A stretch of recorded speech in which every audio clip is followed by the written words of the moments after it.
नमस्कार दोस्तों, आप सभी के स्टडी फॉर यूपीएससी से में स्वागत है।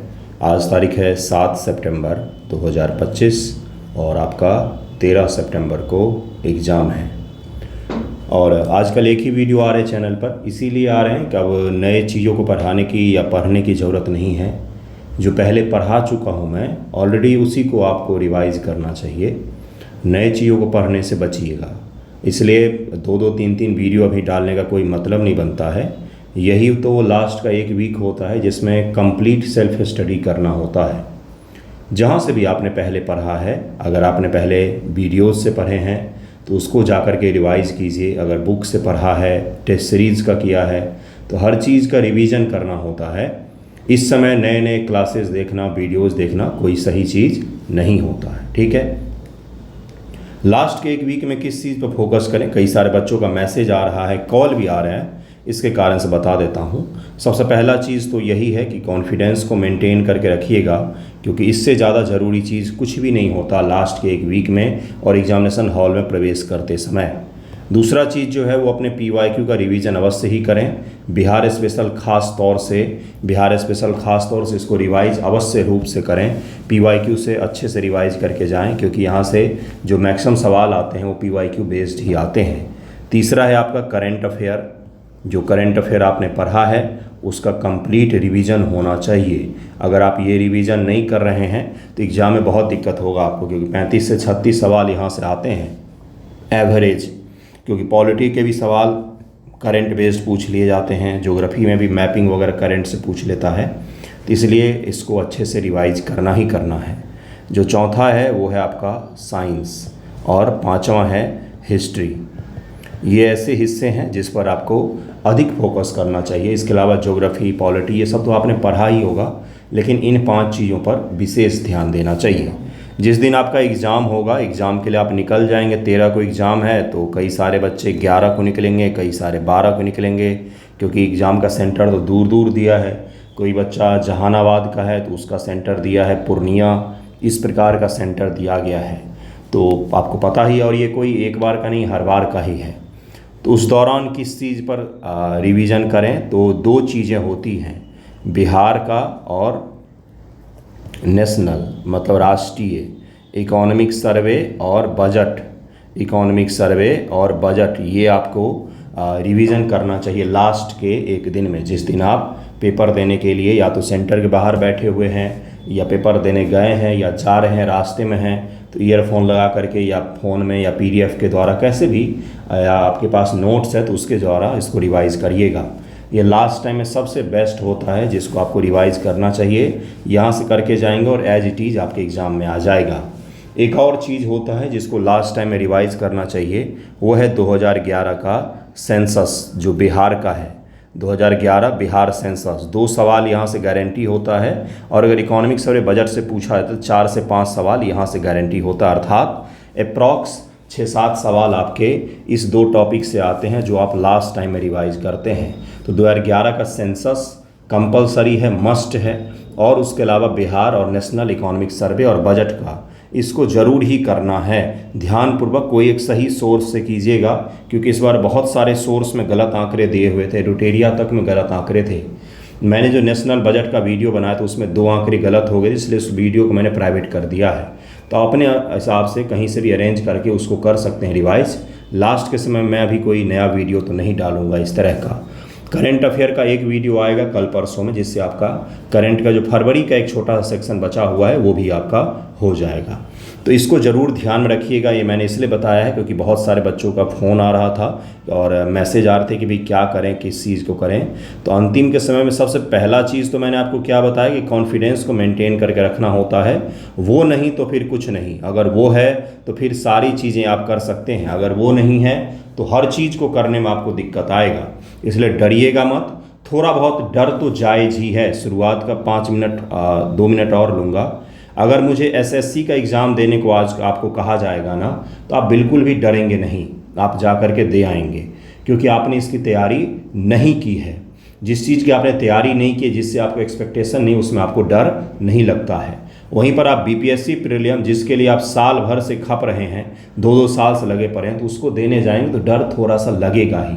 थोड़ा सा घबराहट होगा, ये वो नेचुरल है, उसमें कुछ भी अलग से नहीं है कि आप ही के साथ हो रहा है, भूलेंगे ही, इसमें कुछ भी अलग नहीं है। अलग क्या होना चाहिए कि उसके बावजूद आपके अंदर ये कॉन्फिडेंस होना चाहिए कि हाँ मेरा होगा, मैंने पढ़ाई की है, मैंने तैयारी की है, और ये कॉन्फिडेंस बहुत ज़रूरी होता है। बाकी डर वगैरह तो जायज़ है गुरु, इतना मेहनत किया है तो थोड़ा सा डरना तो बनता ही है। चलिए सवालों को शुरू करते हैं। निम्न से कौन सी मीठे पानी की झील है? चिल्का, ये तो उड़ीसा में है, और यह खारे पानी का लैगून है। सांभर लेक, यह राजस्थान में है, और यह इनलैंड सबसे बड़ा खारे पानी का स्रोत है, खारे पानी का झील है। वुलर लेक, यह कश्मीर में है और बहुत ही खूबसूरत माना जाता है, और यह मीठे पानी का लेक है। इसका आंसर सी हो जाएगा। 67th बीपीएससी प्रीलिम एग्जाम जो कैंसिल हो गया ना, उसमें भी वुलर लेक के बारे में सवाल पूछा था कि इनमें से कौन कौन सा मीठे पानी के जल के स्रोत हैं, तो इसलिए इसको याद रखिएगा। इसका आंसर क्या हो जाएगा? इसका आंसर सी हो जाएगा। निम्न से किस ग्रह का घनत्व सबसे कम है? डेंसिटी पूछा जा रहा है, लोएस्ट डेंसिटी, पृथ्वी, मंगल, शुक्र, शनि, तो इसका आंसर हो जाएगा डी, शनि ग्रह का घनत्व जो है डेंसिटी सबसे कम है। शनि सूर्य से छठा ग्रह है, जो हमारे सौर मंडल का दूसरा सबसे बड़ा ग्रह है। सबसे बड़ा ग्रह तो जुपिटर, बृहस्पति है, तो इसका आंसर डी हो जाएगा। पश्चिमी सिंहभूम में स्थित चिड़िया की सबसे प्रसिद्ध विशेषता क्या है? पश्चिमी सिंहभूम में जगह है चिड़िया, उसकी क्या विशेषता है? लौह अयस्क का खनन है, वहाँ पर बांध है, पक्षी अभयारण्य है, राष्ट्रीय उद्यान है। चिड़िया किस लिए जाना जाता है? इसका आंसर क्या हो जाएगा? इसका आंसर हो जाएगा लौह अयस्क का खान है यहाँ पर, इसका आंसर ए हो जाएगा। पश्चिमी सिंहभूम में स्थित चिड़िया लौह अयस्क खनन के लिए प्रसिद्ध है। यह भारत की सबसे बड़ी लौह अयस्क खादान है, जिसमें 2 बिलियन टन लौह अयस्क का भंडार होता है, तो इसका आंसर ए हो जाएगा। सलीम अली पक्षी अभयारण्य कहाँ पर स्थित है? तो सलीम अली बहुत बड़े बर्ड्स को लेकर के वैज्ञानिक हुए हैं, रिसर्च भी किया है इन्होंने, बहुत बड़े स्तर पर जागरूकता भी फैलाई है, तो इसके कारण से इनके नाम पर रखा गया। बर्ड मैन ऑफ इंडिया भी इनको कहा जाता है। इनका जो पूरा नाम है ना, वो क्या है? तो डॉक्टर सलीम मोइजुद्दीन अब्दुल अली इनका पूरा नाम है, तो ये भी याद रखिएगा। बहुत बड़े बर्ड को लेकर के इन्होंने काम किया, इनको बर्ड मैन ऑफ इंडिया भी कहा जाता है, ये भी याद रखिएगा। तो क्या है भाई, कहाँ पर है यह? तो यह इसका आंसर क्या हो जाएगा? सलीम अली पक्षी अभयारण्य कहाँ पर स्थित है? तो इसका आंसर हो जाएगा ए, यह गोवा में स्थित है। गोवा में स्थित, गोवा के समीप एक आइलैंड है जिसको चोड़ाओ आइलैंड कहते हैं, वहीं पर यह जो है सलीम अली पक्षी अभयारण्य स्थित है। बिहार के वैशाली में जो है उसको कहा जाता है सलीम अली जुब्बा साहनी बर्ड सेंचुरी कहा जाता है, तो वो भी याद रखिएगा, वो वैशाली जिले में है। अगला सवाल है, देखिए क्या है, यह चोड़ाओ द्वीप के पश्चिम सिरे पर स्थित है। यह एक मुहाना मैंग्रोव आवास है, इसका नाम प्रसिद्ध भारतीय पक्षी विज्ञानी सलीम अली के नाम पर रखा गया है। राजस्थान में स्थित खेतरी माइंस किसके लिए प्रसिद्ध है? यह तो प्राचीन समय से ही हड़प्पा में ही हमने पढ़ा है कि खेतरी के माइन से तांबा निकालते थे भाई, तो इसका आंसर हो जाएगा ए, तांबा के लिए प्रसिद्ध है। खेतरी अरावली पर्वतमाला की तलहटी में स्थित है, जहां तांबे का खनिज पाया जाता है। यह 80 किलोमीटर लंबा धातु जनन क्षेत्र है, जिसे खेतरी कॉपर बेल्ट के नाम से भी जाना जाता है। खेतरी कहाँ? तो राजस्थान में है, और यह प्राचीन काल से लेकर के आज तक यह तांबे का सबसे बड़ा स्रोत में से एक है भारत में। अड्डू एटोल किस महासागर में स्थित है? एटोल के बारे में पूछा गया है। अटलांटिक महासागर, आर्कटिक महासागर, हिंद महासागर, प्रशांत महासागर, 4 ऑप्शंस यहाँ पर दिए गए हैं। 55 का आंसर क्या हो जाएगा? यह हिंद महासागर में स्थित है, इसका आंसर सी हो जाएगा, इसका आंसर सी हो जाएगा, जिसे सीनू एटोल भी कहा जाता है। मालदीव का सबसे दक्षिणी एटोल है। हिंद महासागर अपने रणनीतिक स्थान के अलावा अड्डू द्वीप समूह का दूसरा सबसे बड़ा शहर है। और यह पता है आपको बीपीएससी में क्यों पूछा गया, कब पूछा गया? देखिए जरा ध्यान से, तो यह 66वीं बीपीएससी में पूछा गया है। उस समय भारत मालदीव संबंधों के बारे में अड्डू एटोल के समीप ही सैन्य बेस बनाने को लेकर के यह जगह चर्चा में था, इसलिए पूछा गया। या करंट को बीपीएससी ने मैपिंग से जोड़ करके पूछा है, तो उसका पैटर्न जो है वो बहुत ही अलग है, बहुत ही अच्छा पैटर्न है। कभी कभी आपको उसमें फूहर टाइप के सवाल दिखते हैं, अन्यथा इसके सवाल के स्टैंडर्ड अब अच्छे होने लग गए हैं, तो इसका आंसर क्या हो जाएगा? इसका आंसर सी हो जाएगा। वैसे यह लूसेंट वगैरह में भी दिखता है आपको।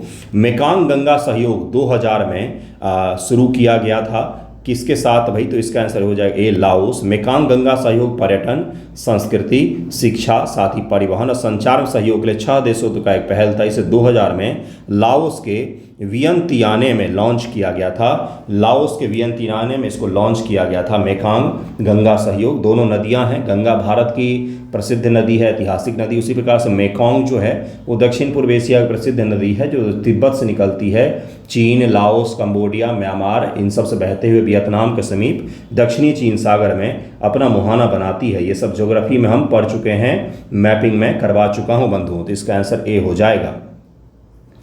प्लेसेज इन न्यूज़ वाला जो वीडियो है और उसके एमसीक्यू हैं, कृपया उसको रिवाइज कर लें। उसका पीडीएफ भी study for UPSC PCS Telegram पर शेयर किया जा चुका है। रूपसी हवाई अड्डा भारत के किस राज्य में स्थित है? यह चर्चा में रहा था। रूपसी हवाई अड्डा कहाँ पर है? अरुणाचल, असम, गोवा और पोर्ट ब्लेयर। इसका आंसर हो जाएगा बी, असम में है। इसका उत्तर बी हो जाएगा, असम में है। भारत के पूर्वोत्तर भारत में, भारत के असम के धुबरी जिले के रूपसी शहर में स्थित है। इसका आंसर बी हो जाएगा। उत्तरी अमेरिका में नियाग्रा फॉल किनके बीच में स्थित है? नियाग्रा फॉल पता होगा आपको, कनाडा और अमेरिका के सीमा के समीप स्थित है। पूछा जा रहा है किस पर स्थित है? लेक सुपीरियर और लेक मिशिगन और लेक ह्यूरॉन। मैंने आपको पढ़ाया था ग्रेट लेक्स ऑफ अमेरिका। जब मैंने लेक्स पढ़ाए थे दुनिया के प्रसिद्ध, और अमेरिका पर आधारित मैंने आपको एमसीक्यू हल करवाए हुए हैं। बिल्कुल सही सुन रहे हैं आप। मैंने आपको उत्तरी अमेरिका कॉन्टिनेंट के सारे कुछ एमसीक्यू में आपको करवाया हुआ है। तो ये लेक्स ऑफ अमेरिका से जब सवाल पूछा जा रहा है तो ये आपको आना चाहिए कि भाई नियाग्रा फॉल किस पर स्थित है। Lake Michigan, Lake Huron, Lake Ontario, Lake Erie. तो इसका आंसर हो जाएगा डी, लेक ऑन्टेरियो और लेक एरी। कौन सा ऐसा लेक है जो केवल अमेरिका में पाया जाता है? कौन सा ऐसा लेक है जो केवल अमेरिका के पास है, वो कनाडा के साथ साझा नहीं करता है सीमा? इसको जरूर मुझे बताइएगा। इसका आंसर डी हो जाएगा। नियाग्रा फॉल लेक एरी और लेक ऑन्टेरियो के बीच में स्थित है। नियाग्रा नदी यूएसए और कनाडा के बीच एक अंतर्राष्ट्रीय सीमा के रूप में कार्य करती है। इसका आंसर डी हो जाएगा। निम्न से कौन सा एक जोड़ा बेमेल है? इसको खोजें। मसाई, मध्य पूर्व अफ्रीका कहा जा रहा है। मसाई के बारे में पढ़ा है क्या? जनजाति के बारे में आपने। सकाई मलेशिया, उसके अलावा क्या है? बेडोइन अरब प्रायद्वीप है, जिसको बदुइन भी कहा जाता है। किर्गिज मध्य एशिया। तो इसका आंसर क्या हो जाएगा भाई? मसाई भी बिल्कुल सही दिया हुआ है। मसाई यहाँ पर बिल्कुल सही दिया हुआ है। अफ्रीका में, खास तौर से मध्य के रीजन में। और कहाँ पर? तो मसाई कई सारे लोग घूमने भी जाते हैं। मसाई बहुत खूबसूरत जगह है घूमने के लिए। यह कहाँ पर है भाई? तो यह कीनिया और तंजानिया के बीच वाले इलाकों में भी आपको ये देखने को मिलेगा। सकाई जो है मलेशिया, ये यहाँ पर गलत दिया हुआ है। बेदोइन या बदुइन भी कहा जाता है। ये अरब प्रायद्वीप में रहने वाले घुमंतू कबीले लोग होते हैं। किर्गिज यह जनजाति मध्य एशिया में निवास करती है। तो सकाई मलेशिया गलत हो जाएगा। सकाई इंडोनेशिया के सुमात्रा द्वीप में रहने वाली एक जनजाति है। इसका आंसर बी हो जाएगा। इसका आंसर बी हो जाएगा। निम्न से कौन जर्मनी का कोयला क्षेत्र नहीं है? रूहर घाटी, लोरेन बेसिन, सार बेसिन, एचएन बेसिन। तो 61 का आंसर हो जाएगा बी। लोरेन बेसिन जो है यह जर्मनी में नहीं है, बल्कि यह कहाँ पर है? तो फ्रांस में स्थित है। यह फ्रांस में स्थित है। लोरेन बेसिन फ्रांस में स्थित है। इसको जरूर याद रखिएगा। इसका आंसर बी हो जाएगा। अगली बार आपसे पूछेगा कि लोरेन बेसिन जो है यह कहाँ पर है, ये पूछेगा अगली बार सवाल आपसे। इस बार का ऑप्शन से अगली बार का सवाल बनाए जाते हैं कई बार। अगला देखिए क्या है? रूस के उस शहर का नाम बताइए जिसे उत्तर का वेनिस कहा जाता है, जिसे नॉर्थ का वेनिस कहा जाता है। वेनिस कहाँ है भाई? तो यह इटली में है। बहुत खूबसूरत शहर है। पूरा शहर जो है जल प्रणाली के द्वारा जुड़ा हुआ है। नाव के द्वारा ही यहाँ मुख्य परिवहन होता है। पूरा शहर जो है वो जल के ऊपर बसा हुआ है। बहुत खूबसूरत शहर है। तो इसका पूछा जा रहा है उत्तर का वेनिस किस शहर को कहा जाता है? तो ये कहा जाता है सेंट पीटर्सबर्ग को। इसका आंसर बी हो जाएगा। यह रूस है। तो यहाँ पर आपको दिखेगा मॉस्को, यहाँ पर है, यहाँ पर सेंट पीटर्सबर्ग दिखेगा आपको। इसका आंसर बी हो जाएगा। इसका आंसर बी हो जाएगा। भारमौर जनजाति क्षेत्र कहाँ स्थित है? भारमौर जनजाति क्षेत्र यह हिमाचल प्रदेश में स्थित है। भारमौर जनजाति हिमाचल प्रदेश के चंबा जिले के भारमौर और होली तहसीलों में शामिल होती है। 1975 से जनजातीय क्षेत्र के रूप में अधिसूचित किया गया है। वेरी वेरी वेरी इंपॉर्टेंट, क्योंकि हिमाचल प्रदेश चर्चा में है। इसका आंसर बी हो जाएगा। भारत में चंद्र और भागा नदियाँ किस क्षेत्र से होकर के बहती हैं? स्पीति, लद्दाख, लाहौल। उपरोक्त में से एक से अधिक। 64 का आंसर क्या हो जाएगा? 64 का आंसर हो जाएगा उपरोक्त में से एक से अधिक, क्योंकि स्पीति और लाहौल इन दोनों इलाकों से बहती है चंद्र और भागा की नदियाँ। बहुत खूबसूरत जगह है। जीवन में कभी जब पढ़ाई लिखाई पूरी करके नौकरी वोकरी करके घूमने जरूर जाइएगा। लाहौल, स्पीति। इसका आंसर डी हो जाएगा। चिनाब नदी चंद्र और भागा नदियों के संगम से बनती हैं। ये धाराएं हिमाचल प्रदेश लाहौल और स्पीति से होकर के गुजरती है और केलोंग के पास टांडी में यह मिल जाती है। इसका आंसर डी हो जाएगा। चंबल नदी पर राणा प्रताप सागर जल विद्युत परियोजना किस राज्य में स्थित है? चंबल नदी पर राणा प्रताप सागर जल विद्युत परियोजना, चंबल नदी पर बहुत सारी विद्युत परियोजनाएं अलग अलग राज्यों में बनाई गई हैं। तो ये पूछा जा रहा है राणा प्रताप सागर किस जिले में स्थित है? वेरी इंपॉर्टेंट, किस राज्य में है? तो यह राजस्थान में है। राजस्थान में 172 मेगावाट की जल विद्युत परियोजना है। यह भारत के राजस्थान में चंबल नदी बेसिन पर स्थित है, इसको जरूर याद रखिएगा। अगला है चंबल नदी का स्रोत क्या है, कहाँ से निकलती है या किस राज्य से इसका उद्गम होता है? जरा मुझे बताइएगा, मुझे नहीं पता है। इसका आंसर बी हो जाएगा। यूरोप में पायरेसीन पर्वत श्रृंखला किन देशों को अलग करती है? किन देशों को अलग करती है? पायरेसीन पर्वत श्रृंखला 66 का आंसर क्या हो जाएगा? किसको अलग करती है? तो स्पेन और फ्रांस को अलग करती है। इसका आंसर ए हो जाएगा। पायरेनीस पर्वत श्रृंखला इबेरियन प्रायद्वीप को शेष यूरोप से अलग करती है, जो स्पेन और फ्रांस के बीच 430 किलोमीटर से अधिक तक फैली हुई है। इसका आंसर क्या हो जाए? इसका आंसर ए हो जाए। इबेरियन मतलब स्पेन और पुर्तगाल वाला जो इलाका है यह प्रायद्वीप है, क्योंकि इसके 3 तरफ जल है, इसलिए इसको प्रायद्वीप कहा जाता है। दरअसल में प्रायद्वीपों का महाद्वीप यूरोप को कहा जाता है, क्योंकि यूरोप का हर बड़ा हिस्सा 3 तरफ से जल से घिरा हुआ है। ध्यानपूर्वक देखिएगा मैप को यूरोप का, जिसमें आपको हर बड़ा हिस्सा जो है वो 3 तरफ से जल से घिरा हुआ दिखेगा। इसीलिए यूरोप खुद भी 3 तरफ से जल से घिरा हुआ है, इसीलिए उसको कहा जाता है प्रायद्वीपों का महाद्वीप। तो इसका आंसर हो जाएगा ए। इसका आंसर ए हो जाएगा। अगला है कि JNPT जवाहरलाल नेहरू बंदरगाह किस राज्य में स्थित है? कहाँ पर है यह? तो इसका आंसर क्या हो जाएगा भाई? यह महाराष्ट्र में है और भारत का सबसे बड़ा बंदरगाह में से एक है। हाल ही में विझिंजम पोर्ट का उद्घाटन किया गया, जो भारत का सबसे गहरा पोर्ट है। और आपको मैंने पढ़ाया भी था कि भाई किस प्रकार से अडानी कंपनी के द्वारा निर्मित किया और वो केरल में बनाया गया है। मैंने आपको ये भी पढ़ाया था और उसके बारे में भी याद रखिएगा। उसका प्रधानमंत्री जी ने उद्घाटन किया था। इसका आंसर डी हो जाएगा। भारत का कौन सा राज्य तांबे का सबसे बड़ा उत्पादक है? तांबा का सबसे बड़ा उत्पादक राज्य पूछा जा रहा है। मध्य प्रदेश, राजस्थान, झारखंड, छत्तीसगढ़। तो इसका आंसर क्या हो जाएगा? यह मध्य प्रदेश राज्य है। मध्य प्रदेश राज्य है। इसका आंसर ए हो जाएगा। देश में 53% तांबे का उत्पादन मध्य प्रदेश करता है, MP करता है। कश्मीर में पहलगांव किस नदी के तट पर है? पहलगांव भले ही अभी चर्चा में आया था, इस साल वहाँ पर अटैक हुआ था, लेकिन BPSC में इसके बारे में 66 BPSC में ही पूछ लिया गया था। यह किस नदी किनारे है? तो यह लिद्दर नदी के किनारे है। लिद्दर नदी के किनारे। और पहलगांव अटैक के दौरान मैंने आपको पहलगांव के अलग अलग घाटियों के बारे में बताया था। बेसरन घाटी में अटैक हुआ था, लेकिन वहाँ पर बेताब घाटी भी है और बहुत सारी घाटियाँ हैं। लिद्दर नदी भी वहाँ पर मौजूद है, इसको भी याद रखिएगा। इसका आंसर सी हो जाएगा। पहलगांव जम्मू कश्मीर के अनंतनाग जिले में एक शहर है, लिद्दर नदी के तट पर है और बहुत ही खूबसूरत सा शहर है। इसका आंसर सी हो जाएगा। दंडकारण्य क्षेत्र किस राज्य में स्थित है? तो दंडकारण्य का क्षेत्र, इसका आंसर क्या हो जाएगा? इसका आंसर डी हो जाएगा। उपरोक्त में से एक से अधिक, क्योंकि छत्तीसगढ़, आंध्र प्रदेश, इन दोनों में इसका विस्तार है। इसका आंसर डी हो जाएगा। दंडकारण्य भारत का एक भौगोलिक क्षेत्र है जो मध्य और पूर्वी भागों में फैला हुआ है। लगभग 35,600 वर्ग मील के क्षेत्र को कवर करता है। इसमें आंध्र प्रदेश, ओडिशा, छत्तीसगढ़ कुछ हिस्से शामिल होते हैं। रामायण में भी दंडकारण्य का चर्चा है, याद कीजिएगा। इसका आंसर डी हो जाएगा। निम्न से कौन सी राजस्थान की पशु नस्ल नहीं है? तो इसका आंसर हो जाएगा हल्लीकर। हल्लीकर, इसका आंसर सी हो जाएगा। हल्लीकर कर्नाटक की प्रमुख गाय नस्ल है। थारपारकर, राठी और मेवाती राजस्थान की गायों की नस्लें होती हैं। तो इसका आंसर सी हो जाएगा। ये क्या है? ये राजस्थान पीछे से पूछा गया है क्या?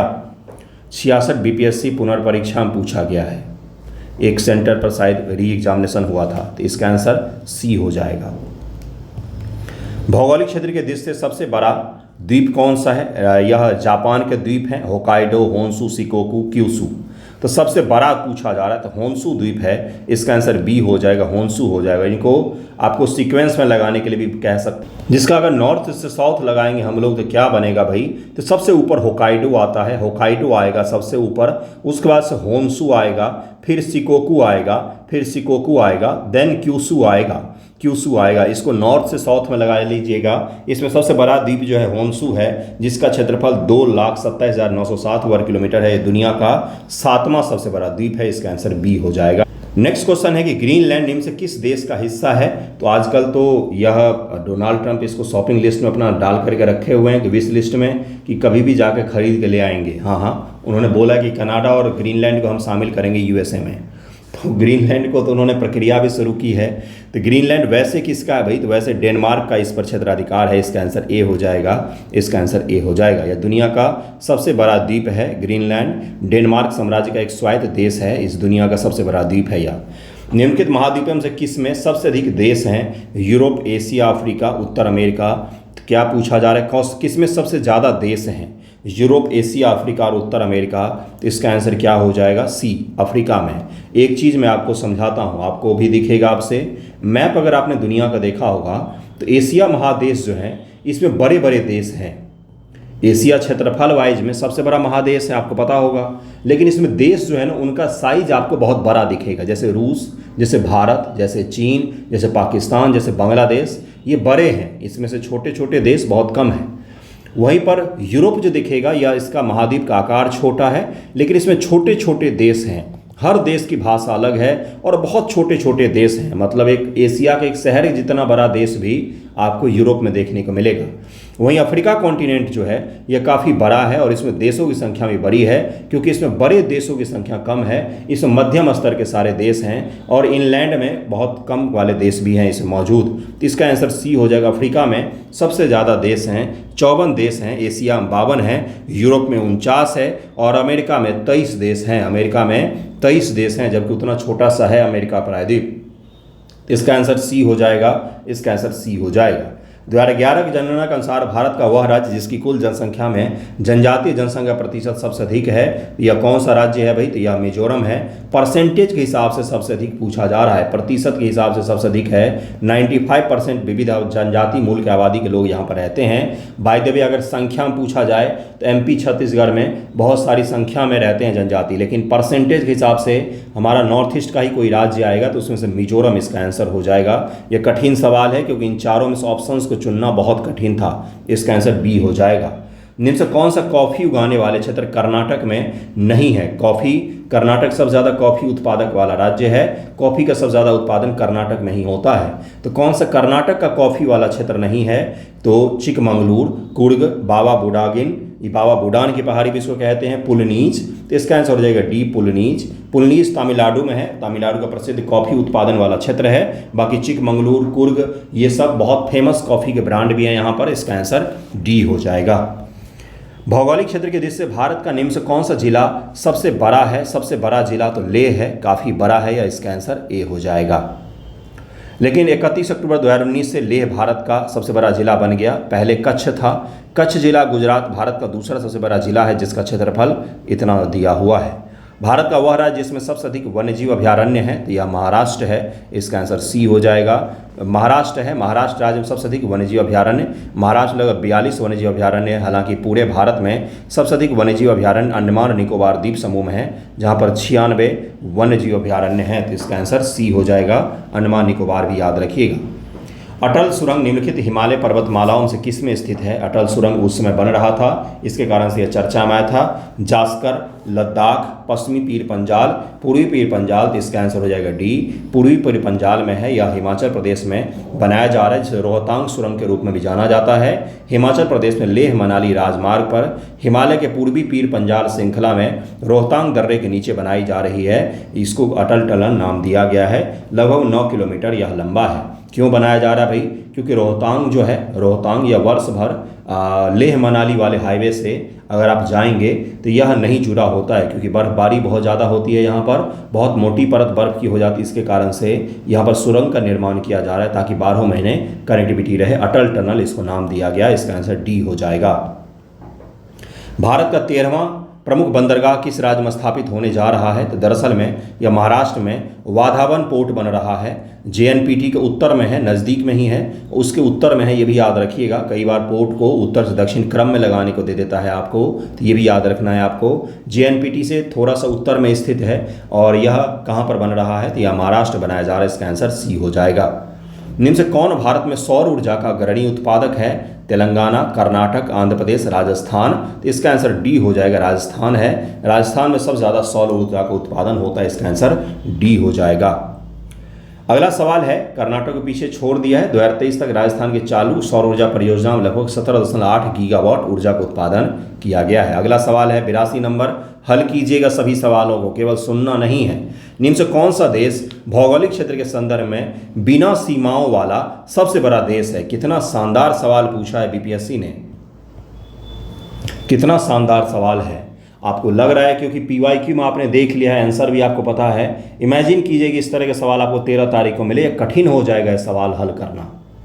जनजातीय आबादी वाला सवाल पूछा, कठिन सवाल था, बहुत कंफ्यूजिंग सवाल है। कैसे आप आंसर निकालेंगे इतना आसानी से उसमें, क्योंकि सारे नॉर्थ ईस्ट के राज्य दिए गए हैं, तो इसलिए ये सवाल आसान नहीं होता है। पूछा जा रहा है कौन सा देश भौगोलिक क्षेत्र के संदर्भ में बिना सीमाओं वाला सबसे बड़ा देश है? तो क्या इसका आंसर हो जाएगा सी, जापान हो जाएगा, जापान हो जाएगा। जापान का कुल क्षेत्रफल 3,77,912 किलोमीटर, जबकि फिलीपींस का इतना दिया हुआ है, न्यूजीलैंड का दिया हुआ है, क्यूबा का दिया हुआ है। तो इसका आंसर सी हो जाएगा, जापान है। द्वीपीय देश पूछा जा रहा है तो सबसे बड़ा जापान हो जाएगा। वह जिसका क्षेत्रफल, वैसे अगर ऑप्शन में इंडोनेशिया रहता तो, एक सेकेंड, वैसे अगर इंडोनेशिया तो फिर इंडोनेशिया हो जाता, क्योंकि इंडोनेशिया के पास सबसे ज़्यादा द्वीप है दुनिया में और सबसे बड़ा द्वीपीय देश इंडोनेशिया ही है। देखिए यहाँ पर क्या दिया हुआ, देश जिसका क्षेत्रफल सबसे लंबा उत्तर दक्षिण अक्षांशीय विस्तार है। तो क्या पूछा जा रहा है? उत्तर दक्षिण का अक्षांशीय विस्तार पूछा जा रहा है। रूस पूरब से पश्चिम में विस्तारित है, इसका देशांतरीय विस्तार बहुत ज़्यादा है, जबकि अक्षांशरीय विस्तार किसका होगा? तो दक्षिण अमेरिका का ये देश है जो आप देखेंगे बिल्कुल पेंसिल के जैसे है, इस प्रकार का देश है यह। कौन सा देश है? तो यह चिली है, चिले भी कहते हैं इसको, चिली है। इसका आंसर बी हो जाएगा। चिली की राजधानी आप मुझे बताइएगा। और यह देश किसके लिए जाना जाता है भाई? तांबा उत्पादन के लिए जाना जाता है, तांबा उत्पादन के लिए जाना जाता है। जैसे मैक्सिको चांदी उत्पादन के लिए जाना जाता है, वैसे ही जो चिली है वो तांबा उत्पादन के लिए जाना जाता है। और यह एंडीज की जो श्रेणी है उसके पश्चिम में स्थित है, प्रशांत महासागर के तट पर स्थित है। इसका आंसर बी हो जाएगा। चिली के कैपिटल आप मुझे बताएंगे। अगला सवाल देखिए क्या है, निम्न से किस देश में द्वीप की संख्या सबसे अधिक है? फिलीपींस, इंडोनेशिया, मालदीव और क्यूबा। तभी आ गया ना सवाल इंडोनेशिया, इसका आंसर बी हो जाएगा, इसका आंसर बी हो जाएगा। वर्ल्ड ज्योग्राफी से किस प्रकार के सवाल पूछे गए हैं? इसका आंसर बी हो जाएगा। निम्नलिखित देश में से कौन सा देश दुनिया में केसर का सबसे बड़ा उत्पादक है? तो यह ईरान है। मैंने इसके बारे में कल भी आपको पढ़ाया था कि भाई यहाँ पर करेवा वाली मिट्टी काफ़ी ज़्यादा पाई जाती है, इसलिए यहाँ पर केसर, बादाम, इन सब की खेती काफ़ी अच्छी होती। कल मैंने ईरानी बादाम के बारे में बताया था। इसका आंसर डी हो जाएगा। ईरान वैश्विक केसर उत्पादन में सालाना 90% से अधिक हिस्सेदारी है। ईरान का खुरासान प्रांत जो कहाँ पर है, जो पाकिस्तान अफगानिस्तान के साथ सीमावर्ती का इलाका है, इसको खुरासान कहते हैं। 95% फारसी ईरानी केसर का जन्म स्थान यहीं पर, मतलब यहीं पर उत्पादन होता है और बहुत बड़े स्तर पर होता है। फिलहाल में ईरान क्यों न्यूज में है? क्योंकि ईरान की राजधानी तेहरान जो है वो काफ़ी ज़्यादा, मतलब इस हद तक कि पीने के पानी भी अब लोग मुहैया नहीं हो पा रहा है। इस प्रकार का वहाँ पर जल संकट देखा जा रहा है। बिल्कुल सारे डैम लगभग में सूख गए हैं, तो वहाँ पर जल का भीषण संकट आया हुआ है आजकल, तो इसके कारण से भी न्यूज़ में रहता है वो। इसका आंसर डी हो जाएगा। बाकी ईरान के बारे में सारा मैपिंग वगैरह मैंने करवाया हुआ था। क्यों करवाया था? क्योंकि अमेरिका इजराइल ईरान कॉन्फ्लिक्ट हुआ था। निम्नलिखित में कौन विश्व में यूरेनियम का सबसे बड़ा उत्पादक है? कजाकिस्तान, कनाडा, ऑस्ट्रेलिया और फ्रांस। उत्पादक पूछा जा रहा है आपसे, उत्पादक कौन सबसे बड़ा है? तो यह कजाकिस्तान है। इसका आंसर ए हो जाएगा। कजाकिस्तान 2021 में यूरेनियम का सबसे बड़ा उत्पादक था, जिसने 45.14% विश्व उत्पादन योगदान दिया था। इन देशों के पास में, कजाकिस्तान, उज्बेकिस्तान, इनके पास में काफ़ी बड़े स्तर पर यूरेनियम का भंडार पाया जाता है। कन्याकुमारी के करीब स्थित पहाड़ी कौन सी है? कन्याकुमारी अर्थात भारतीय मेनलैंड का दक्षिणतम वाला हिस्सा। इसके समीप में इलायची की पहाड़ी है। तो 87 का आंसर क्या हो जाएगा? सी, कार्डेमम हिल्स है। इसका आंसर सी हो जाएगा। कन्याकुमारी के करीब स्थित पहाड़ी इलायची पहाड़ी है। इलायची पहाड़ी अन्नामलाई पहाड़ी के दक्षिण में स्थित है। इलायची की खेती के लिए प्रसिद्ध है। इलायची काफ़ी बड़े स्तर पर यहाँ उत्पादन होता है। इसका आंसर सी हो जाएगा। निम्न से किस पहाड़ी पर चाय के बागान नहीं है? कानन देवन, नीलगिरी, दार्जिलिंग, गिरनार। तो इसका आंसर क्या हो जाएगा? गिरनार। गिरनार तो भाई गुजरात में है और चाय के लिए तो बारिश वाली जगह चाहिए हमें, मौसम भी अनुकूल होना चाहिए और ढलान होना चाहिए। जिस ढलान पर इसको हम लगाएं तो यहाँ पर जल अटके नहीं और बल्कि हवाएं भी खूब अच्छी चले, क्योंकि पहाड़ी के ढलान पर बहुत अच्छी हवाएं चलती हैं। और पानी भी नहीं उनके जड़ में रुकना चाहिए, पानी बहता हुआ होना चाहिए हमेशा ही, बारिश भी होना चाहिए। तो ये गिरनार में तो ये सब चीज़ नहीं दिखने को मिल सकता है, क्योंकि गुजरात का इलाका है, वहाँ पर वर्षा कम होती है। इसका आंसर हो जाएगा डी, गिरनार हो जाएगा। इसको आप कॉमन सेंस से सॉल्व कर सकते थे। पहाड़ी पर चाय के बागान नहीं है। कानन देवन मुन्नार के पास केरल में है, बहुत खूबसूरत जगह घूमने का। चाय बागानों के लिए जाना जाता है नीलगिरी पहाड़ी तमिलनाडु में स्थित है। चाय बागानों के लिए जानी जाती है, चेन्नई एक्सप्रेस में इसको दिखाया हुआ था उन्होंने।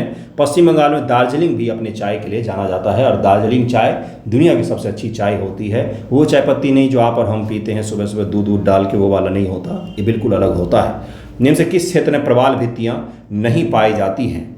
4 ऑप्शंस दिए गए, कैम्बे की खाड़ी, मन्नार की खाड़ी, कच्छ की खाड़ी और लक्षद्वीप और मिनिकॉय। 4 यहाँ पर ऑप्शंस दिए गए हैं। पूछा जा रहा है प्रवाल भित्तियां नहीं पाई जाती है, इसका आंसर क्या हो जाएगा? इसका आंसर हो जाएगा ए, कैम्बे की खाड़ी में नहीं पाई जाती है, इसका आंसर ए हो जाएगा।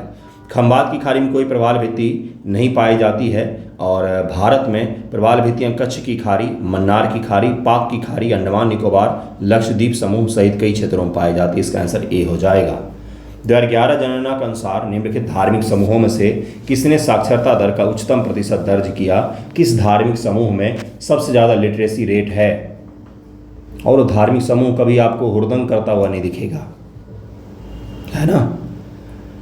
ईसाई, हिंदू, जैन और सिख। तो इसका आंसर क्या हो जाएगा? जैन।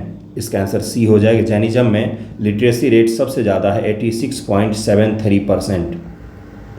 सबसे कम मुस्लिम में है, सबसे कम मुस्लिम में है, ये भी याद रखिएगा। इसका आंसर सी हो जाएगा। निम्न से कौन सा एक स्थल रुद्ध देश है? Belgium, Hungary, Romania, Ukraine. स्थल रुद्ध देश पूछा जा रहा है। Belgium, Hungary, Romania and Ukraine. 4 यहाँ पर ऑप्शंस दिए गए हैं। 91 का आंसर क्या हो जाएगा? इसका आंसर हो जाएगा बी, अर्थात हंगरी। हंगरी एक स्थल रुद्ध देश है जो Slovakia, Ukraine, Romania, Serbia, Slovenia और ऑस्ट्रिया से घिरा हुआ है। इसका आंसर बी हो जाएगा। निम्न से कौन सा क्षेत्रफल की दृष्टि से सबसे बड़ा द्वीप है? तो यह कौन सा है? बोर्नियो द्वीप है। बोर्नियो आइलैंड है, जिस पर 3 देश हैं। ब्रुनोई एक देश है, इंडोनेशिया एक देश है, मलेशिया देश है। इस द्वीप को इन 3 देशों ने बांटा हुआ है, तो इसका आंसर ए हो जाएगा। अगला सवाल है, निम्नलिखित में से किस क्षेत्र भूमध्य सागरीय जलवायु नहीं पाई जाती है? तो इसका आंसर हो जाएगा पंपास। पंपास क्षेत्र में कैसे पाई जा सकती है? भूमध्य सागरीय जलवायु चिली, कैलिफोर्निया, अफ्रीका के दक्षिण पश्चिम सिरे, केपटाउन के आसपास, दक्षिण ऑस्ट्रेलिया, एडिलेड के आसपास के क्षेत्रों में पाई जाती है। पंपास में भूमध्य सागरीय जलवायु नहीं पाई जाती। क्या विशेषता होता है भाई भूमध्य सागरीय जलवायु का? क्या इसको बोलते हैं? मेडिटेरियन प्रकार का जो क्लाइमेट होता है उसका क्या विशेषता होती है, कैसे पहचाने? तो महाद्वीप कोई भी होगा उसके पश्चिमी सिरे में यह पाया जाता है। यहाँ पर ठंड में बारिश देखने को मिलेगा, आपको ठंड में वर्षा देखने को मिलेगा। गर्म और शुष्क ग्रीष्म काल जो होता है उसमें गर्मी भी होती है और शुष्क होता है, ड्राई होता है, उसमें वर्षा नहीं होती। जैसे अपने यहाँ पर अभी वर्षा हो रही है, तभी गर्मी का भी है और वर्षा का भी है, लेकिन वहाँ पर शीत ऋतु में वर्षा होती है। जैसे ब्रिटेन है, जैसे भूमध्य सागर के आसपास के यूरोप के देश हैं, वहाँ पर ठंड में खूब बारिश होती है। खूब मतलब बहुत ज़्यादा वर्षा होती है। अधिकांश वहाँ सर्दियों में होती है, पछुआ पावनों के कारण चक्रवाती वर्षा होती है, और बस यही इसकी खासियत होती है। इसका आंसर डी हो जाएगा। यहाँ पर फलों, रस के फलों वाली ऐसे फल जिसमें रस बहुत ज़्यादा होते हैं उनकी खेती बहुत ज़्यादा होता है यहाँ पर भूमध्य सागर के जलवायु वाले क्षेत्रों में। इसीलिए यहाँ पर वाइन और शराब का कल्चर होता है, जहाँ पर फलों से शराब और वाइन खूब बड़ी मात्रा में बनाए जाते हैं। इसका आंसर डी हो जाएगा। अगला है कि विश्व में सबसे बड़ा रेशम उत्पादक देश कौन सा है? तो यह चीन है। इसका आंसर बी हो जाएगा, चीन है। दुनिया का सबसे बड़ा उत्पादक चीन वैश्विक बाजार रेशम का प्रमुख आपूर्ति करता है। भारत दुनिया का दूसरा सबसे बड़ा उत्पादक है। संयुक्त राज्य अमेरिका को छोड़कर दुनिया के निम्नलिखित देश में से कौन सा सबसे बड़ा कच्चे तेल का उत्पादक है? तो यह रूस है। इसका आंसर ए हो जाएगा। इसका आंसर ए हो जाएगा। अगला सवाल है कि निम्नलिखित में से कौन मेघालय पठार का हिस्सा नहीं है? भुवन पहाड़ी, गारो, खासी, जयंतिया। तो भुवन पहाड़ी नहीं है। इसका आंसर ए हो जाएगा। भुवन पहाड़ी नहीं है। भुवन पहाड़ी मेघालय पठार का हिस्सा नहीं है। सबसे अधिक ऊंचाई पर स्थित दर्रा कौन सा है? तो यह नाथुला है। नाथुला सिक्किम में है। यह सबसे अधिक ऊंचाई पर है। समुद्र तल से 4310 मीटर की इसकी ऊंचाई है। यह दर्रा भारत और चीन को जोड़ता है। इसका आंसर बी हो जाएगा। जनगणना 2011 के अनुसार भारत की कुल जनसंख्या में शहरी जनसंख्या का परसेंटेज कितना था? तो भारत की कुल जनसंख्या में शहरी जनसंख्या 31% था 2011 में। अब तो यह कम से कम 40 से 50% के आसपास में होगा। इसका आंसर बी हो जाएगा। जनगणना 2011 के अनुसार भारत में महिला साक्षरता दर 65.5% है, बिहार में 51% है। कोकोस प्लेट क्या पूछा? हाँ, कोकोस प्लेट किसके बीच में स्थित है? कोकोस प्लेट मध्य अमेरिका और प्रशांत प्लेट के बीच में स्थित है। इसका आंसर ए हो जाएगा। संयुक्त राज्य अमेरिका का रस्ट बाउल निम्नलिखित के किस क्षेत्र से संबंधित है? तो इसका आंसर क्या हो जाएगा? रस्ट बाउल किस क्षेत्र से संबंधित है? रस्ट बाउल मैंने आपको करवाया था, पीटर्सबर्ग क्षेत्र से संबंधित है। इसका आंसर डी हो जाएगा। संयुक्त राज्य अमेरिका का रस्ट बाउल पीटर्सबर्ग क्षेत्र से संबंधित है। यह एक ऐसा भौगोलिक क्षेत्र है जो कभी विनिर्माण या औद्योगिक महाशक्ति था, लेकिन अब वहाँ पर बहुत सारी फैक्ट्रियाँ पुरानी पड़ी हुई हैं, इसलिए उसको रस्ट बाउल क्षेत्र कहा जाता है। याद आया कुछ? मैंने करवाया हुआ है संयुक्त राज्य अमेरिका वाले चैप्टर में। रस्ट बाउल क्षेत्र किसको कहा जाता है? जंग वाला बिल्कुल क्षेत्र है वहाँ पर, क्योंकि बहुत पहले औद्योगिक क्रांति या बहुत पहले के समय में वहाँ पर बहुत बड़े बड़े उद्योग स्थापित हुए थे, लेकिन समय के साथ बहुत सारे उद्योग बंद हो गए। इसके कारण से उसको रस्ट बाउल क्षेत्र कह देते हैं हम लोग। निम्न से किसे विश्व का कॉफ़ी बंदरगाह के रूप में जाना जाता है? तो यह सेंटोस बंदरगाह है। ब्राज़ील का विश्व का कॉफ़ी बंदरगाह कहा जाता है इसको। सेंटोस बंदरगाह ब्राज़ील के साओ पाउलो राज्य के सेंटोस शहर में स्थित है, इसलिए इसका आंसर बी हो जाएगा। इस बार वहाँ पर ब्रिक्स हुआ था, तो इसको याद रखिएगा। निम्न से कौन सी मिट्टी नदियों द्वारा जमा की जाती है? तो यह जलोढ़ मिट्टी है। जलोढ़ मिट्टी बिहार में प्रमुख रूप से पाई जाती है। लेटराइट मिट्टी का मतलब होता है high temperature and high rainfall.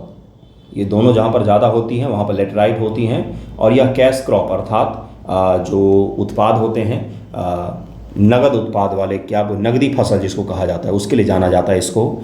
काली मिट्टी यानी कि स्वतः जुती हुई मिट्टी, जहाँ पर प्राथमिक चट्टानें, अग्नेय चट्टानें, ज्वालामुखी प्रकार की चट्टानें कभी पाई जाती थीं, वहाँ पर समय के साथ में काली मिट्टी का निर्माण हुआ है। स्वतः जुती हुई मिट्टी होती है। कपास के लिए जाना जाता है इनको, कपास की खेती के लिए जाना जाता है। जल धारण क्षमता इनकी लाजवाब होती है, इसलिए इसको जब बारिश नहीं हुई है तभी इसको जोतना पड़ता है, क्योंकि अगर वर्षा हो गई उसके बाद इस खेत को जोत ही नहीं सकते हैं आप। ट्रैक्टर से भी नहीं जोत सकते, बैल से भी नहीं जोत सकते, इसीलिए इसको बारिश से पहले इस खेत में हल चलाना अनिवार्य होता है, क्योंकि बारिश के बाद इस खेत में हल नहीं चलाया जा सकता है। बहुत ज़्यादा चिपचिपी होती हैं, जल धारण क्षमता इनकी कमाल की होती है। इसका आंसर सी हो जाएगा। भारत के जनसंख्या अध्ययन में किस जनगणना वर्ष को जनसांख्यिकी विभाजन कहा जाता है? डेमोग्राफिक डिवाइड कहा जाता है इसको। 1911, 1921, 1931, 1941। तो 1921 को कहा जाता है। 1921 को कहा, जिसमें दशकीय जनसंख्या में 0.31% की गिरावट आई थी। लोगों की आबादी कम हो गई थी क्योंकि स्पेनिश फ्लू फैला था और करोड़ों लोगों की मृत्यु हुई थी। बहुत सारे अकाल के कारण भी करोड़ों लोगों की, और यह राजनीतिक संघर्ष का दौर था, जिसके कारण से इस दौरान भारत की जनसंख्या में कमी देखी गई। इसका आंसर बी हो जाएगा। इसलिए 1921 के जनगणना वर्ष को भारत में जनसांख्यिकी के इतिहास में महान विभाजन का वर्ष कहा जाता है। तमिलनाडु में सबसे अधिक कपास मिलें कहाँ पर है? तो कोयम्बटूर में है, और यह अभी फिलहाल संकट के दौर से गुजर रहा है। क्यों? क्योंकि अमेरिका के टैरिफ के कारण से यहाँ से एक्सपोर्ट जो है वह कम हो जाएगा, और एक्सपोर्ट कम होगा तो भारी जॉब यहाँ पर छीने जाएंगे, लोगों की नौकरियाँ जाएगी। निम्न से कौन सा राज्य भारत में रबर का अग्रणी उत्पादक है? रबर का सबसे ज़्यादा उत्पादन केरल में होता है। रबर का जो पौधा होता है, रबर का जो पेड़ होता है, दरअसल में उष्णकटिबंधीय प्रकार का पेड़ होता है, जिसको खूब वर्षा चाहिए, उमस भरा मौसम चाहिए, और इसी कारण से यह केरल में इसकी खेती होती है। नॉर्थ ईस्ट में भी होती है, लेकिन केरल सबसे अधिक उत्पादक है। केरल का कोट्टायम, कोल्लम और एर्नाकुलम, कोझिकोड का जो इलाका है, यहाँ पर रबर के पेड़ पाए जाते हैं। राष्ट्रीय जलमार्ग 1 जोड़ता है किसको किसको? तो यह आपको पता ही होगा, हल्दिया से इलाहाबाद को जोड़ता है। NW1 national waterway 1। दक्षिण अमेरिका में मध्य अक्षांशीय घास के मैदान का क्या नाम है? इसको पंपास कहा जाता है। पंपास कहा जाता है इसको। ग्रेट विक्टोरियन रेगिस्तान कहाँ पर है? तो यह ऑस्ट्रेलिया में है। इसका आंसर ए हो जाएगा। ऑस्ट्रेलिया का ये जो भाग है, केवल यहीं पर आपको जीवन दिखेगा। एक यहाँ पर दिखता है आपको, और एक यहाँ पर दिखेगा आपको। जो अलग अलग शहरों का आप नाम सुनते क्रिकेट में, वो सब यहीं पर है। बाकी ये जो पूरा इलाका है, यह क्या है? तो यह बहुत बड़ा रेगिस्तान का इलाका है। इसका आंसर ए हो जाएगा। दक्षिणी गोलार्ध का सबसे बड़ा रेगिस्तान है, ये भी याद रखिएगा फैक्ट। कुलगाड़ी में निम्नलिखित कौन सी गतिविधियां की जाती हैं? तो कुलगाड़ी किसके लिए फेमस है भाई? तांबा, कोयला, सोना, वानिकी। तो यह सोना के लिए फेमस है। कुलगाड़ी और कालगोडली ऑस्ट्रेलिया में सोना के खनन की प्रमुख गतिविधियां हैं। निम्न से किस समुद्र की औसत लवणता सबसे अधिक है? तो मृत सागर की लवणता 330% है। यहाँ पर कोई आदमी डूब नहीं सकता है, कोई आदमी यहाँ पर डूब नहीं सकता है। तो इसका आंसर क्या हो जाएगा? इसका आंसर डी हो जाएगा। देखिए क्या है, तुर्की के वॉन झील की 330% है, मृत सागर का 238 है। करेक्शन है, मैंने तुर्की वाला बोल दिया था। इन दोनों सागरों में अगर आपको तैरना नहीं आता तो भी आप डूब नहीं सकते हैं, क्योंकि यहाँ पर सैलिनिटी हद से ज़्यादा होता है। निम्नलिखित स्थानों को उद्योग से सुमेलित करें। देखिए यहाँ पर उद्योग से सुमेलित करना है। बेंगलोर, कोरबा, जमशेदपुर, मलाजखंड। तो बेंगलोर किसके लिए जाना जाएगा भाई? विमानन के लिए जाना जा सकता है। इसको मैच कर लेते हैं आंसर। देखिए क्या है, इसका आंसर दिया हुआ है डी 1 का 3। बेंगलोर विमान उद्योग के लिए जाना जाता है, कोरबा एल्यूमिनियम के लिए, जमशेदपुर लोहा इस्पात के लिए, मलाजखंड तांबे के लिए जाना जाता है। इसका आंसर डी हो जाएगा। स्वर्णिम चतुर्भुज क्या है? तो ये राष्ट्रीय राजमार्ग की परियोजना है स्वर्णिम चतुर्भुज, जिसमें दिल्ली, मुंबई, चेन्नई, कोलकाता को जोड़ना है 4 या 6 लेन के सड़कों से। द्रविड़ जनजातियां मुख्य रूप से भारत के किस भाग में रहती है? तो दक्षिण भाग में रहती हैं। द्रविड़ जातियां नहीं होगी, द्रविड़ नस्ल होगा, है ना। इसका आंसर ए हो जाएगा। निम्न के किस पहाड़ी पर पूर्वी घाट पश्चिमी घाट से जुड़ते हैं? तो पूर्वी घाट और पश्चिमी घाट नीलगिरी पहाड़ी के पास एक दूसरे से मिल जाते हैं। तो इसका आंसर सी हो जाएगा, नीलगिरी हो जाएगा। निम्न के किस स्थान पर तांबा का उद्योग स्थित है? तो यह खेतरी में है, राजस्थान में है। निम्न से किस शहर में अलकनंदा और भागीरथी मिलकर के गंगा नदी का निर्माण करते हैं? तो देवप्रयाग है। यह देवप्रयाग, अलकनंदा और भागीरथी मिलकर के गंगा का निर्माण करते हैं। ओके, इसका आंसर डी हो जाएगा। बेलाडीला में निम्नलिखित किस लौह अयस्क का खनन किया जाता है? आपको रिपीटेड सवाल दिख रहे हैं क्या? एक ही टॉपिक से 2-2, 3-3 बार सवाल दिख रहे हैं क्या?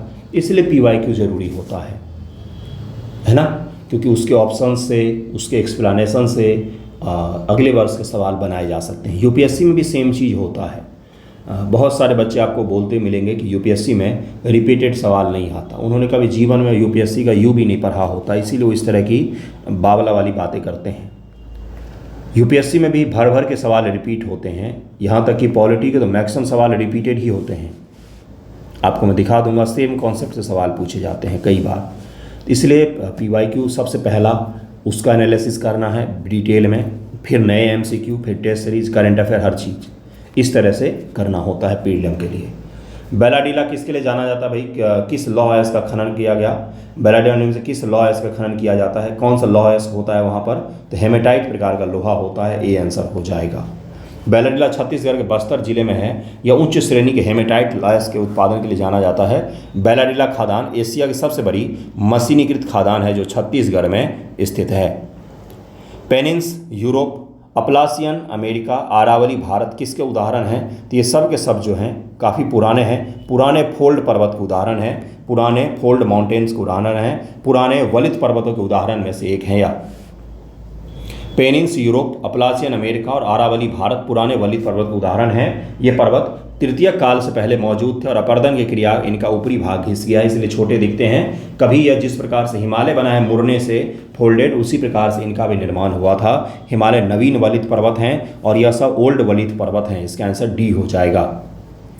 निम्न से कौन सी जल निकासी प्रणाली बंगाल की खाड़ी में गिरती है? तो गंगा, ब्रह्मपुत्र, गोदावरी भी और महानदी कृष्णा, कावेरी भी गिरती है। नूनी, नर्मदा और तापी, तो ये तीनों कहाँ पर? तो भैया पूरब के अरब सागर की तरफ में बहती हैं। लूनी तो नदियाँ इनलैंड रिवर भी कहा जाता है इस सिस्टम, क्योंकि भाई इसका जो मुहाना है वो समुद्र तक पहुँच ही नहीं पाता है, रन ऑफ कच्छ में या विलीन हो जाती है। तो इसका आंसर डी हो जाएगा। भारत का सबसे पुराना तेल का क्षेत्र कौन सा है? तो डिगबोई असम है। 1890 में यहाँ पर तेल का कुआं बनाया गया था। भारत में यारलुंग जांगबो नदी को किस नाम से जाना जाता है? तो ब्रह्मपुत्र नदी के नाम से जाना जाता है। यारलुंग जांगबो नदी को, इसे तिब्बत में तांग्सपो के नाम से जाना जाता है। जब अरुणाचल प्रदेश प्रवेश करती थी इसे दिहांग के नाम से जाना जाता है। सुल्तानपुर पक्षी अभयारण्य, तो यह गुड़गांव के समीप में है, दिल्ली के बगल में ही है, या गुड़गांव के बगल में। गुड़गांव में 2 अच्छी जगह है घूमने के लिए। फिलहाल तो आप नाव लेकर जाएं गुड़गांव, क्योंकि पूरा पानी पानी है। नहीं तो वहाँ पर एक आरावली बायोस्फीयर रिजर्व है छोटा सा, और एक सुल्तानपुर है जो काफ़ी अच्छा है, घूमने का जगह है। अगला देखिए क्या है, नागार्जुन सागर बहुउद्देशीय परियोजना किस नदी पर स्थित है? तो यह कृष्णा नदी पर है। इसका आंसर डी हो जाएगा। तकला मकान रेगिस्तान किस देश में है, ये सब करवाया हुआ है मैंने। चीन इसका आंसर हो जाएगा। चीन के तारिंग बेसिन में स्थित है, यह उत्तर में। तियानसेन पर्वत दक्षिण में कुनलुन पर्वत से घिरा हुआ है। अब आपसे अगली बार पूछेगा कौन सा ऐसा रेगिस्तान है जो उत्तर में तियानसेन पर्वत और दक्षिण में कुनलुन पर्वत से घिरा हुआ है। अगली बार ये सवाल पूछेगा आपसे, और यही 4 ऑप्शन रहेगा। इसी प्रकार के 4 ऑप्शंस दे सकता है, तकला मकान के बारे में, गोबी मरुस्थल के बारे में, इसी प्रकार के आपको मरुस्थलों के नाम दे सकता है। तो इसका आंसर क्या हो जाएगा? इसका आंसर डी हो जाएगा, चीन में है। 135 सवाल है गुरु, 126 पर आ गए हम लोग। 10 ही सवाल और हैं। कौन सी जल संधि लाल सागर और हिंद महासागर को जोड़ती है? तो बावल मांडेव की जल संधि है, इसका आंसर ए हो जाएगा। अगला है कि 90 ईस्ट रिज कहाँ पर है? तो 90 ईस्ट रिज हिंद महासागर में है। हिंद महासागर में है।